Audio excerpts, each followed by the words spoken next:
कि नाकाम हसरतों का जनाजा लिए नफरत के ख्याली पुलाव पकाने वालों से मैं कहना चाहता हूं, गुजरा हुआ जमाना आता नहीं दोबारा।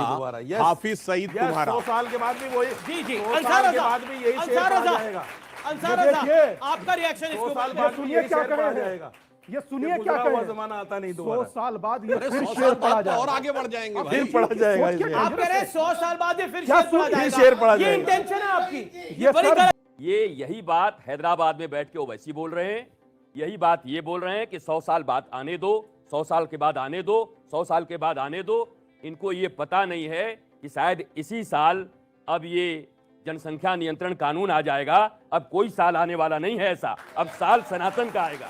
अच्छा, अब मुसलमान ही नहीं बचेगा। अब साल भारत का आएगा, आपकी मुसलमान ही नहीं साल बचेगा। भारत का होगा, सनातन का होगा, नहीं नहीं, अगर आनंद का होगा, प्रेम का होगा, अगर वसुधैव कुटुंबकम का होगा, कानून आ जाएगा तो मुसलमान नफरत ही का नहीं बचेगा। होगा। किसी ने ये नहीं बोला। इसका मतलब यही हुआ। नहीं नहीं नहीं, नफरत का नहीं होगा, प्रेम का। ओके, ओके, एक बात को बता दूंगा।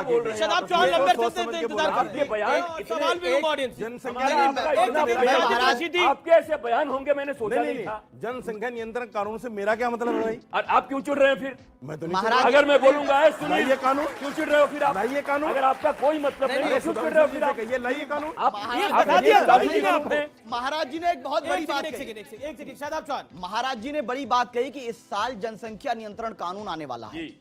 जो बात सुधांशु जी को नहीं पता, जो पार्टी के प्रवक्ता है रूलिंग पार्टी के, वो महाराज जी को पता है, जो इस बात को संदेशित करता है। मैं इस देश का साधु हूँ वो दैवीय आधार पे बोल सकते और हैं। मैं सुन लीजिए कि इसका मतलब ये है कि भारत सरकार जो फैसले लेगी वो स्वतंत्र रूप से चर्चा करके देश हित की बजाय कोई अगर व्यक्ति बोल देगा उसकी बुनियाद पे लेगी।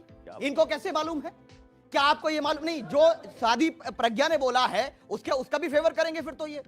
दूसरी चीज ये है, मुझसे सवाल पूछा गया, अमीश जी सवाल क्या मुझसे पूछा स्वर्णिम गया, काल का मतलब ये हो जाएगा? सवाल मुझसे पूछा गया है। Let me complete. Bharatiya Janata party ने जितने भी वादा किए, मैं भारतीय जनता पार्टी का सदस्य नहीं हूं, उन्होंने धारा 370 कहा, धारा 370 हटाया, राम मंदिर बनाने को कहा, राम मंदिर बनाई।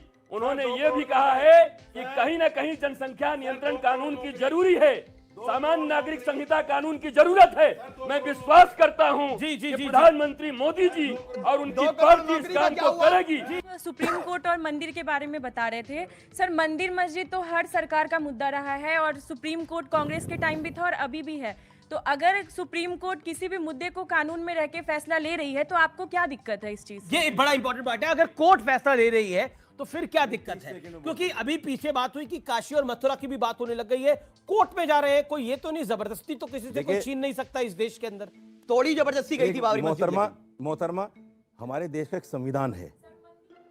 मैडम जवाब सुनिए। एविडेंस नहीं है मैडम, एविडेंस नहीं है मैडम, जवाब एविडेंस तो नहीं है। आर्कियोलॉजिकल सर्वे ऑफ इंडिया के पास अरे evidence जवाब तो नहीं है। सुनिए। आर्कियोलॉजिकल सर्वे ऑफ इंडिया के पास एविडेंस जवाब नहीं है। तो दे दूं। सच है, इन्होंने जो बोला कि कोर्ट ने कहा कि 500 साल पहले वहां पर कोई तोड़ा गया था, इसका आर्कियोलॉजिकल एविडेंस नहीं, क्योंकि सच है 1992 में वहां पे कोई ढांचा था, इसका कोई आर्कियोलॉजिकल एविडेंस नहीं, सिर्फ डॉक्यूमेंट्री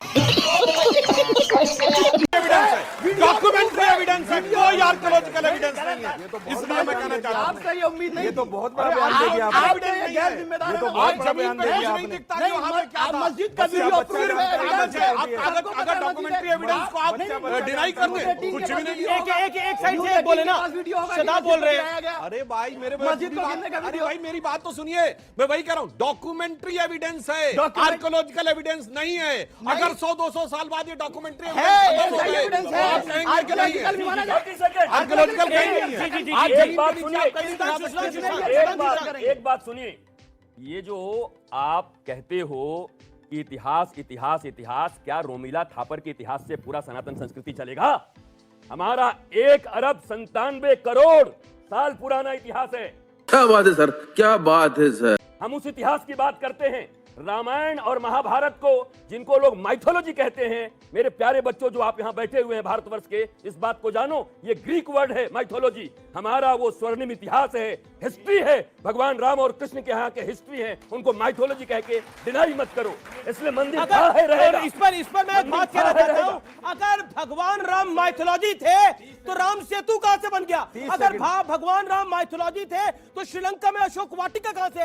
अगर भगवान राम माइथोलॉजी थे है तो अयोध्या कहां से है? अगर भगवान राम माइथोलॉजी थे तो चित्रकूट का वो पहाड़ कहां से आया? ये सब सच्चाई है। अगर वासुदेव कृष्ण सच्चाई है तभी तो मथुरा है।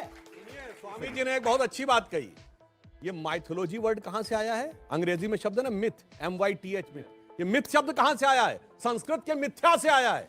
ब्रह्म सत्यम जगन मिथ्या, जो मिथ्या होता था उसको अब ये बताइए कि महाराज जी सही है, सुधांशु जी सही है, वो ग्रीक बता रहे हैं, आप समझे नहीं। पूरी बात एक ही बात है। नहीं सुनिए तो पूरी बात। सारे अरे भाषा सुनिए, की जननी संस्कृत है। हाँ तो राष्ट्रीय भाषा घोषित करिए। अरे भाई पूरी बात कहिए सुधांशु जी से, खींचिए मत। राष्ट्रीय भाषा घोषित करिए। सीरियस बात कर रहा हूं। ये मिथ रखते साल की सुनिए, महत्वपूर्ण डिबेट है। मिथ्या शब्द से मिथक और मिथक से मिथ बना। अंसार एक सेकंड, अभी बोला गया, अभी बड़ी महत्वपूर्ण बात बोली गई और अभी बोला गया कि संस्कृत को राष्ट्रीय भाषा घोषित कर दीजिए। तो आप प्रस्ताव तो डॉक्टर अंबेडकर आप अपनी चाहते पार्टी से प्रस्ताव पारित कराइए कि संस्कृत को राष्ट्रीय भाषा घोषित कर दिया जाए, तो कर दें, तो कर सुनिए।